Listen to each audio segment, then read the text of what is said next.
Welcome, welcome, welcome. Renegade fans, most importantly, sports fans in general, and beat baseball fans all over the country. This is the first installment of what I hope is a wildly successful show. It is tentatively named the Renegade Report. I say tentatively because if someone has a more creative or inducive name for this podcast, then I'm all ears, but I've always been a fan of alliteration. So tentatively, it is the Renegade Report. I am Timothy Cyphers, not to be confused with my Facebook name. I am Timothy Cyphers. That's just what I go by on Facebook. My real name is Timothy Cyphers. I am a Renegade player, have been for a few years, and I'm thrilled to have this opportunity to entertain and inform and let you in to our world and let you know more about our players and maybe if this takes off, people around the league, coaches, volunteers, who knows, the sky is the limit. Today I have veteran teammate of mine, Guy Zuccarello, a wizard, a vacuum, an awesome guy, and he's been gracious enough to be my first guest. But a few housekeeping items first. I just want to thank a few people. My mom, who was going to film this, that is not allowed because Guy will be the only guest in studio from here on out. That was a no-no. Did not know that. Sorry, CSB. Speaking of CSB, thank you for allowing me to use your studios. Thank you for the training you've given me. I can't thank you enough. I love you guys, and I appreciate everything you're doing. Kyle, classmate, and now just a great friend, has helped me over these last 2 years more than anyone could have ever expected, and I'm super grateful for that. The Boston Renegades are affiliated with, the ABC, the Association of Blind Citizens. They have been backing us from day one. They are who sponsor us. They are on our uniforms. They're just super key to all of our success in the past, present, and future. I want to take a second to mourn someone that was really close to the Renegades family, and that is Bill Weissman. He is Coach Rob's father. We tragically lost one of our biggest fans and supporters over the summer during the World Series, and that's terrible news. And our thoughts and prayers are with the Weissman family, and we love you, Coach Rob. One more housekeeping item.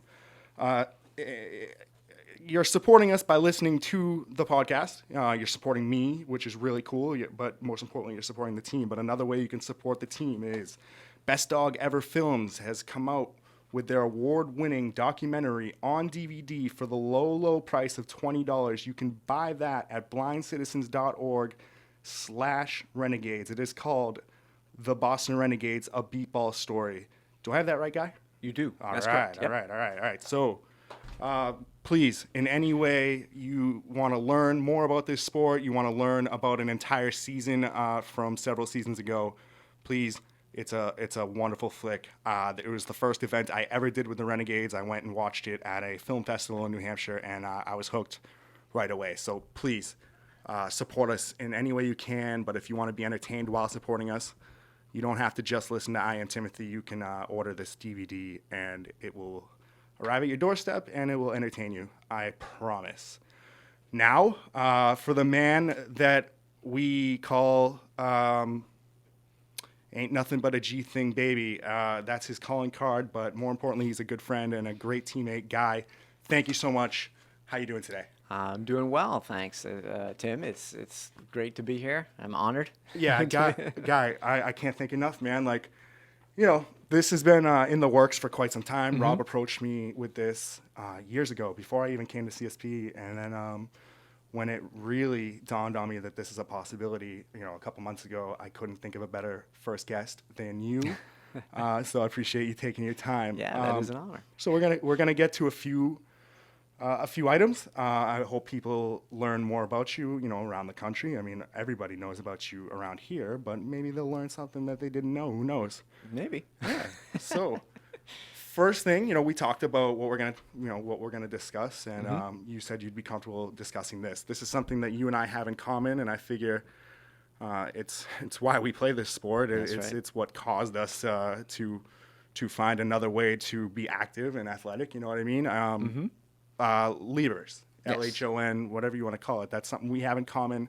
Rather than me boring people with something I hardly understand yet, could you describe what that does to you, how that's affected you, and just your story, please? Sure. So, yeah, I have an eye condition called Leber's hereditary optic neuropathy, LHON, or Leber's disease, and it's a genetic disorder specifically in mitochondrial DNA, which I'm no scientist, so I'm not even going to get into what that is exactly, but it's a certain part of the cell that produces energy that's affected, and it affects people systemically, but in terms of that specific genetic mutation, it affects your optic nerves, and the optic nerves start to atrophy. So the part of your eye that sends the signal the eyes are picking up to the brain to be interpreted is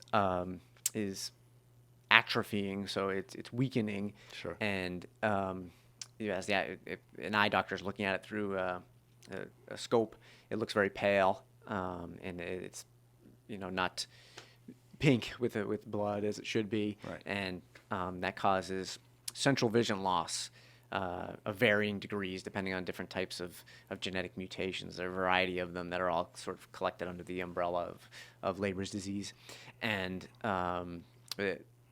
oftentimes you lose color vision. You have some peripheral vision left, but it varies. Like you and I have different levels of vision. I don't know if we have the same mutation or not. Right. Yeah. Like I clearly see a little bit better than you do. Yeah. But we have. I guess there's different versions of Leber's. Yes. I don't know what the right word for that is, but when it comes down to it, we both have central vision loss. Yeah. Exactly. Yeah. So wherever I try to focus, that's where I see the worst. So detail it impacts mostly detail type of vision. So reading or recognizing faces, things like that, right? So where you turn. So when it first started with me, I had 20/20 vision growing up through my teenage years, and then when I was 19, I started to have this spot of vision in my left eye first. Right. That I noticed, when I was looking in the mirror and sort of rub my right eye, close my right eye, I noticed this funny sort of spot. I thought maybe it was like a floater. I mean, it wasn't. As it turned out, I didn't realize it yet, but it wasn't floating. It was just the spot of central vision that was right. That was a blind spot, literally. And I thought, that's interesting. So I went to an eye doctor, and they looked at a few things, and they came up with a few theories, tested it out. Wasn't anything they could put a finger on. So they wanted to watch it and come back in a month, see what happened. And just over that period of time, my right eye started to follow, and that was a good clue for them, because once it starts to happen bilaterally in both eyes, that gave them some ideas that it might be something neurological. So, they did a blood test for Leber's disease, and that's what it turned out to be. Yeah. So, after having a series of tests and MRI and different things, it was a little bit of a relief in some ways that it was this type of disease, because you sort of knew the parameters. I would lose my central vision. I would never go completely blind. The type of genetics that it is, I can't pass it on, because mitochondrial DNA is only passed on from the maternal side. So it's such a blessing, isn't it? Yeah. There's some ups. Not I wouldn't say upside, but silver lining. Sure. To a cloud that was a little bit dark at the time. Needless to say. Yeah.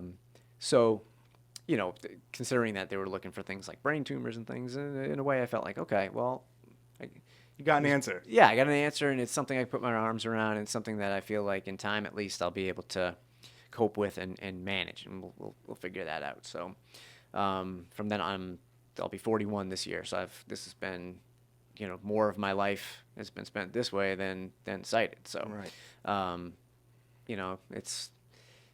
It's still the adjustments still are ongoing, but for the most part, I've got it. I think well in hand. It's helpful to hear your story for me, and I certainly hope that it is for others that are listening to this. But for me, going through exactly what you're going through, to hear that this may sound weird, but to hear that you still have hard days. Yeah, That's what I sure. kind of got from what Sure. you just said, and so it makes me realize I'm not, weird. No, Because no. there are days that just suck. Yeah, You know? it's So- it's a process. Absolutely, Yeah. you get frustrated. But it gets easier and easier. It does. Yeah, You know, yeah. So yeah. I mean, and that's what I credit the Renegades a lot. I mean, maybe you can speak to this. I mean, the Renegades Sure. being in my life has certainly helped, but we can get to that. You explained that really eloquently and better than I ever could have. So I'm glad I left it to you. Is there anything else you want to add about it, or? Well, I guess the only other thing, it's fairly rare. But one of the cool things about the Renegades is that we have, I think, 4 players Unbelievable. now with it, and it's There's you like know, 100 new cases a year or something Yeah. ridiculous like that, and there's 4 of us on the team. It's nuts. which is kind of fun. Yeah, But so it's helpful. yeah, I agree. I think it's a nice little bond for a part of the team at least. Yeah, you bet. So, I mean, let's get to the crux of the matter. You know what I mean? Sure. Like the Boston Renegades. Let me get back to the mic. Sorry. Boston Renegades. Can you tell me, well, first of all, were you athletic growing up? Did you play I sports? tried to be. Well, sure, but I mean, did you enjoy Yeah. athletics? Yeah, I enjoyed athletics. I don't know. I'd say didn't fall extremely high on the natural athleticism scale, but I love trying. Too modest, man. Too modest. No, it's true. Well, I asked because for me, growing up, I played all sorts of sports, but baseball especially. Yeah. So, I hope to someday share my story, but this is about you today. So can you tell me how the Renegades came to be a part of your life, how you discovered it, if it had surprised you that, that there was an adaptive sport like beat baseball? Yeah. I guess one thing that I should say that he's passed away, but I had an older brother who had a variety of developmental disabilities, and he was in the deaf-blind program at Perkins School for the Blind. So growing up, often, we'd go there for events, for, they had summer barbecues and things. And so, I was around probably more people with visual impairment from a young age than the average individual. And so I never viewed it as sort of this death sentence that I wouldn't be able to do things in life, because I had that exposure, which I think was just so fortunate for me. So many people don't have that exposure, and they don't know where to turn. They feel like they're the only one going through this kind of thing. Right. So I had just a little picture. Again, it's from a young age, so I didn't really appreciate all the things that were going on there, but I think it was definitely a benefit to me. So when I was going through the process of losing my own vision, I was sort of determined to find alternate ways of doing things, and that things could be done. You just had to find the mechanisms, the tools to do it. So I lost my vision in 1994, and I started to hear something about beat baseball. I guess it would be in the late 90s, early 2000s. There used to be, I don't know, maybe there still is actually this, the Mass Commission for the Blind, the state agency that provides services for people who are legally blind, Sure. would have this telephone information tape, which they still do, that you could call in and hear different announcements about activities or legislation, things like that. So I would check in from time to time, and the Lowell Association for the Blind had the Lab Retrievers, that was sort of a recreational beat baseball team, and that's actually where Coach Rob got his start, and some of our coaches over there, ironically. So I'd heard about that, but I was living in Belmont. I thought Lowell would be kind of far to travel, so I never followed up with that. Then I think in 2000 or 2001, John Oliveira started the Association of Blind Citizens, and they wanted to sponsor recreation things for people with vision loss, and they started up the Renegades, and they were practicing in Brookline, and I heard it through the same means on the telephone information tape, and I said, oh, this is awesome. Yeah. I'm a huge baseball fan, always been, played Little League and Babe Ruth, not well, but played them growing up. It was a big, like, my father and I watched Red Sox all the time, would go to games. I said, this would be a blast. I just thought it'd be fun, and went out to Cleveland Circle. It was a small group of people at the time, a lot of people from the commission. Started practicing, and then sort of snowballed from there. People were interested in being part of the larger organization in the National Beat Baseball Association. In 2002, we traveled to the World Series for the first time, although we were nowhere near as organized as we are now, and Right. didn't have the volunteer infrastructure that we have now. But I was hooked from day one, and it was a blast from day one. But that's how I heard about it, just through the blindness services network, I'd say. That's wild, man. That's really cool. So I just want to quickly touch on a few names you mentioned that I just want people to realize that or recognize that I hope we become more acquainted with them as this project takes off, and I become more comfortable with talking to people around the league. But John Oliveira has been a huge part of the Renegades, and like Guy said, he started the Association of Blind Citizens, but also he's the president. Yeah. he's the president of the of ABC. But also, I meant to mention at the beginning of this during my housekeeping items, the NBBA, the National Beep Ball Baseball, the National Beep Baseball Association, NBBA. They are the league that is pretty much international now. There's a couple teams overseas and Taiwan, two teams at least. Right, team from Canada this year. It's really taking off and growing, but they've been around forever, and we'll get into that in future episodes. But I just wanted to clear that up for people who are listening the first time and maybe new to the sport, and certainly are new to this show. So thanks for that, Guy. That's an awesome story. It really is. I mean, I will someday share how I learned about it. Very different way, but ultimately the same result. And Guy was the first person that I worked out with for the Renegades. And, that's right. Oh, that's right. Yeah, it's really cool. So it's been a blessing to have in my life, and I feel like I get the same impression from Guy. Yes. Moving on, I thought we would touch on. I want to touch. You mentioned the volunteer infrastructure we have. Yes. I mean, I've only been associated with the team for 3 years, so what I've seen is just what I know. It's normal to me. So maybe you can explain the evolution of the volunteer infrastructure, as you put it, and then I need you to talk about Coach Rob. Sure. Well, and it starts with him, so I'm gonna start there in terms of volunteers. Rob Weissman. We had as I mentioned, we started sort of recreationally in 2001, and then we went to the World Series in 2002, and John Oliveira was sort of managing things, but he never wanted to be a coach or sort of an on the field person. He wanted to have the opportunity up and going, and his vision at the time was to have the team in Brookline or Boston area team, the team in Lowell continue.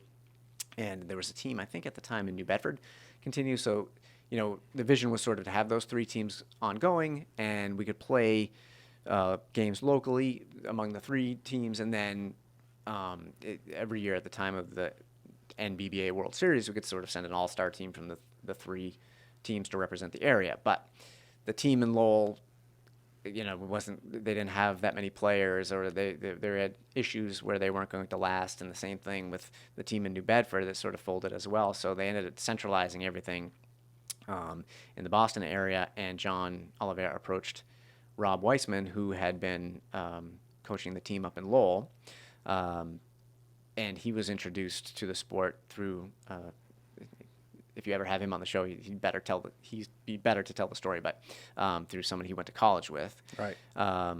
And so John asked Rob if he would want to coach the Boston Renegades, and thankfully for us, he said yes, and he's taken it with both hands. And did he just jump aboard? I don't even know the story. Did he just? I mean, I know the story, but I don't know how smooth it was. I mean, you were around then. Did he just?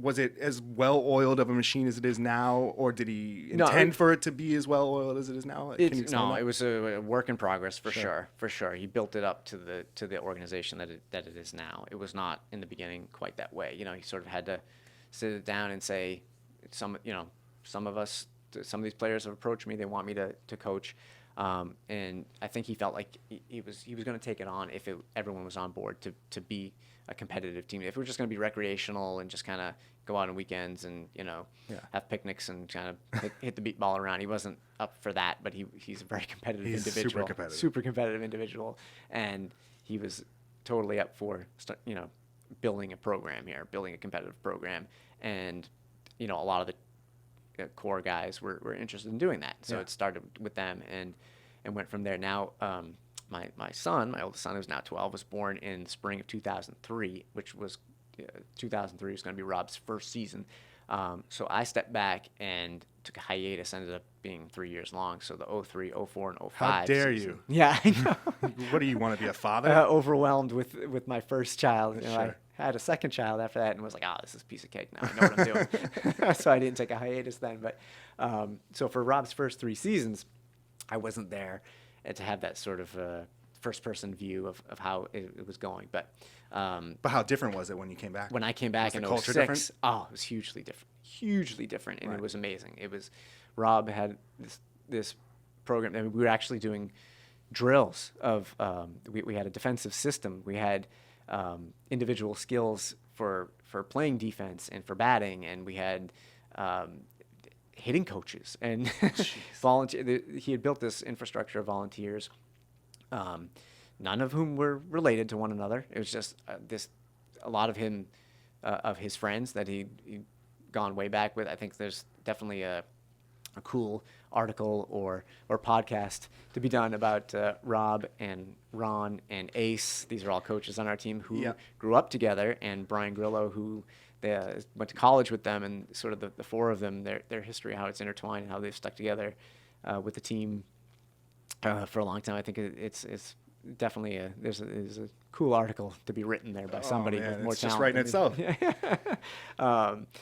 But guys like this that he recruited to help with the team, I went to the first practices, and there were all these folks helping us improve and get better, and it was an amazing difference. We were just going out there just kind of all winging it in the beginning. Yeah. We had no idea about. I can't even comprehend that because Yeah. I've been on a board since 13, and Yes. I just want to say that the volunteers, they don't get paid. They don't get community service out of this. It's just they do it out of the kindness of their hearts. And Yeah. yes, I intend to have each and every one of them credited at some point or even on the show. So. I mean, what does that mean to you? That they don't even, this is their own free time, their spare time, that they're taking on a bunch of blind guys and girls and just helping us out. I'm constantly amazed and so grateful. Yeah. I mean, starting with Rob, He bleeds this sport. I know. I can't say enough about his dedication. He's one of the more dedicated, passionate individuals to any cause that I've known in my life. I mean that's not even hyperbole. That I believe you. I'm inspired by his passion. I mean, I would never play for anyone else. That's so cool. That's so cool. I would also say that it's not hyperbolic to say that he's probably the best beat baseball coach in the world. And I'm not just saying that because he's the only one I know. Yeah. I'm saying that because I don't think anybody takes it home and No. I don't think it hits him hard when things don't go well and it elates him when things do go well, but we can always do better. Yeah, which is amazing. I guarantee you he puts more into it than anybody else. That's what I think. I guarantee you that. And You hear that, Rob? yeah, it starts with him for sure, but then I'm constantly amazed and grateful at his volunteer staff, the dedication of those individuals, and the amount of time that they put forth going on trips with us. Yeah. Them taking weeks of vacation of their own time in the summer. Right. To go to the World Series with us. Many people have done it for 6-7 years in a row, maybe more. Right. It's in picking guys up Sundays from the and train Wednesdays. Yeah, stations. yeah. Just making sure that we're successful at what we're trying to do here. And I'm like you said, I'm grateful. Yeah, and it wouldn't happen without them. And from the coaches who coach on the field with us to all the off-field stuff that they help us with, they make it possible, and you can't thank them enough. Really. I thank them from the bottom of my heart. This is the first installment of the tentatively named Renegade Report. I am taking suggestions on better names, but I like alliteration, so deal with it. That's what we're going with for now. I like it for what it's worth. This is thank you. I appreciate it. A lot of thought went into that. Um, so I got Guy Zuccarello here, veteran of the Boston Renegades, super cool teammate and a great friend now. Guy, can you talk about like your specialty is defense, and anyone that knows you or knows the team knows that. Yeah. And you know, this isn't the time to be modest. I want you to tell me why or how or what makes you so successful at playing defense. A former defensive MVP, near the top of all the record books in defensive putouts and stats of the such. Can you explain defense to me, because I'm not very good at it yet? Well, you know, it's funny because I feel like it's constantly, you know, game to game, play to play. I feel like I'm not very good at it sometimes too. It's just, it's a challenge. It's one of the, I think it's the most challenging part of the game. Me too. I do. I feel like it is, because there's so many variables that go into it. I think, you know, it's a combination of just repetition and some instinct, but you know, like anything, practice makes perfect. And you need to have a sort of level of controlled aggression when you're on the field playing defense, because you're not out there as an individual, you're out there in a team framework. And I feel like trusting your teammates around you, you know, is key. And then communicating with them is key. And it's got to be really efficient communication. Yeah. You know, it can't be talking so much that you're drowning out the sound of the ball that people are trying to track. Yeah. And you need to be aggressive, but you don't want to be overly aggressive, and then you're, you know, moving too quickly before the spotter has made the call as to what zone the ball is in, and you're already moving in the wrong, you know, taking a few steps in the wrong direction. So, Sure. You know, I was more tentative in the past, you know, before I sort of made a step up in my abilities. I would say being more aggressive, you know, especially for balls that were short. I play up front most of the time as one of those short fielders or shorties. So balls that would die out in front of me, I'd be tentative or drop way before the ball, and you end up sort of getting up and running to it or crawling to it, even worse. Yeah. So it sort of clicked at one practice. I remember it was where I was like, you know, let me just go full bore towards this, or, you know, full bore under control.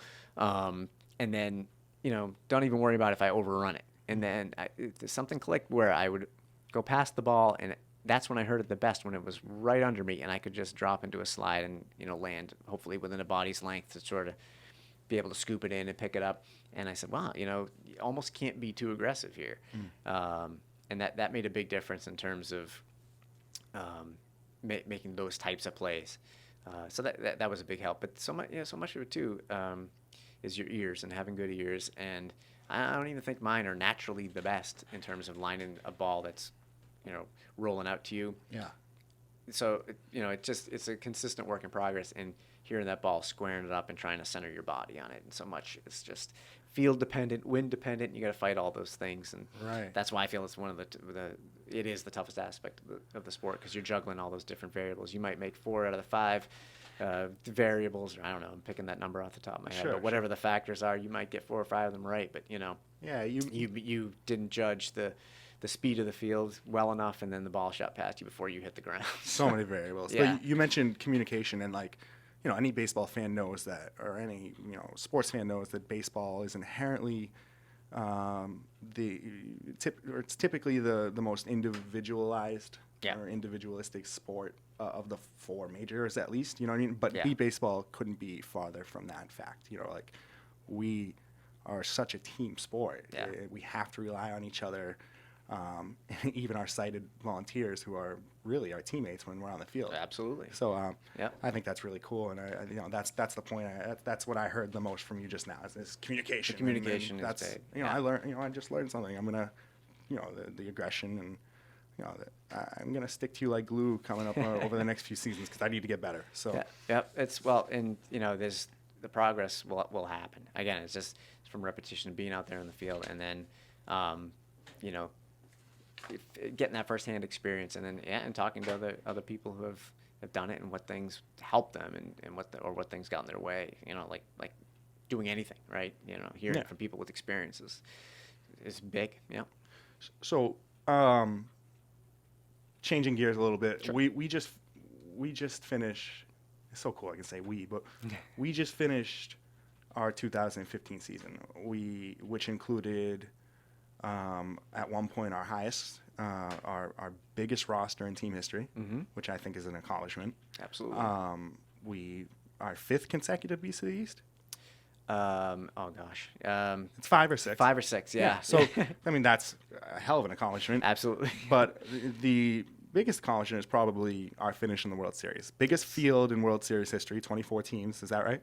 Yep, that's Yeah. right. So Biggest one. and we finished 5th, Yes. which is just since my joining of the team, 9th to 6th to 5th, just in 3 seasons. Yeah. So what does that mean? Where are we heading? It's so exciting to see where we are and what we still yet can do. There's and you talk about what you've seen since you've joined.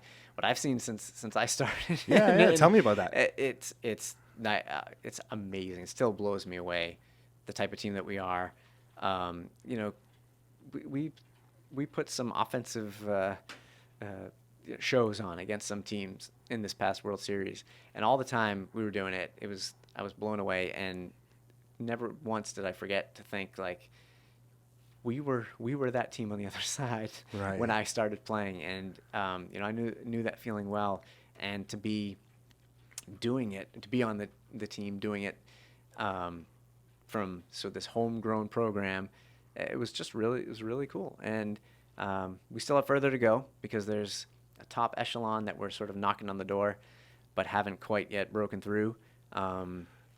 I feel we're right there. And I think we're in the Yeah. upper echelon, but I see what you're saying. There's Yeah, it's sort of teams that are kind of maybe next level. there's like one more tier. I feel like that Okay. where we're just there Yeah. and breaking through. So that's what I'm excited about, is like challenge ourselves to get to that Yeah, and absolute top tier. I'm almost afraid to say what I'm about to say because I hope that this is listened to by teams around the country and the whole beatball community. But Rob likes to mention and remind us that we are the most successful, at least in this last World Series, the most successful homegrown team. And what he means by that is we're all original Renegades. Is that right? Yeah, we're exactly. all at least from the area and we're not borrowing from other teams like Right. some other teams might be doing, and there's nothing wrong with that. That's fine. That Sure. it's more competition, but we're doing it our way, and I think that's pretty rad. I agree. I think it's very rewarding, and it's really it's very exciting. I agree. Guy, can we do one more thing? I mentioned to you before a little word association, then we'll Sure. wrap it up, Sure. and hopefully you'll think it's a success because I already think this has been wildly rewarding. I appreciate you doing this. Do you mind a My quick word pleasure. association? Sure. 4 or 5 things. You tell me the first. It doesn't have to be one word. For just a comment or a thought or whatever you want to say to what I mentioned. You ready? Sure. Yeah. Shoot. All right. First, Weissman. Passionate. All right. All right. Yeah, that's As I said before, I mean I could say passionate, I could say dedicated, I could say competitive. there you go. And loyal. Oh man, Super loyal. yes, he is. Yes. Really is.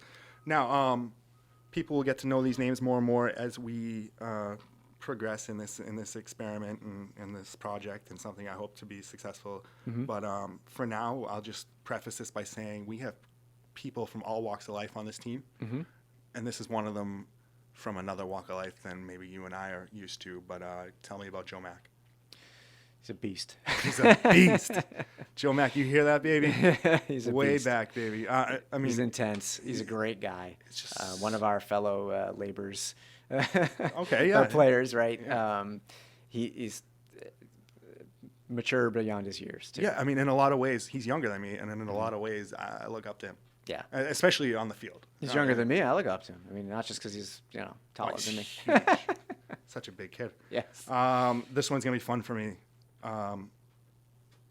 Ric Flair. Woo! All right. Awesome. That was a blast when you brought that to the table in the BC's tournament. It's really taken a life. It is. It's teams of around the. It's one of my favorite moments off the field at the World Series at the banquet, when the other teams were sort of paying us homage at the banquet, doing the 2 claps and a Ric Flair that we implemented. It's wild. It's really cool. I mean, the support we get from ultimately our competitors, but it's a community. Yeah, and that's really cool. One last one. This is the last one. I promise. We'll get out of here, and I'll say thanks. 2016. Possibility, opportunity. Yeah, opportunity. It seems endless, doesn't it? It does. Like the sky's the limit. Sure, why not? I feel like it. Why not us, right? The old 2004 Red Sox? Schilling passed Kevin out Millar. those shirts. Millar, yeah. Why not us, Hey, man. I think if I just want to keep improving. That's it. I want to get better as an individual, but most importantly for the greater good, I want our team to just keep enjoying the success we're enjoying and having fun while doing it. That's the name of the game, right? Right. All right, man. What do you say? Do you think this was a successful endeavor, a good experiment? I think it would have been a shame if we didn't try. This is a blast. Oh, definitely. Yeah. This was a blast. I can't thank you enough for having me be your maiden voyage. Hope I kept it interesting. Yeah, no, believe me, you did great, man. I learned a lot, and I just want to quickly thank you from the bottom of my heart. Thank the listeners that are gonna ultimately, support this and make it thrive. And thanks to Kyle Bargu, who was standing by and is just a great friend. And stay tuned. We will have more episodes as long as we're in demand, and probably even if not, because I just want it. I have a craving for it now. I have a taste for it. Yeah. So this has been the first installment of the tentatively named Renegade Report. I am Timothy Cyphers. That was Guy Zuccarello. Guy, thank you so much. Thank you. All right.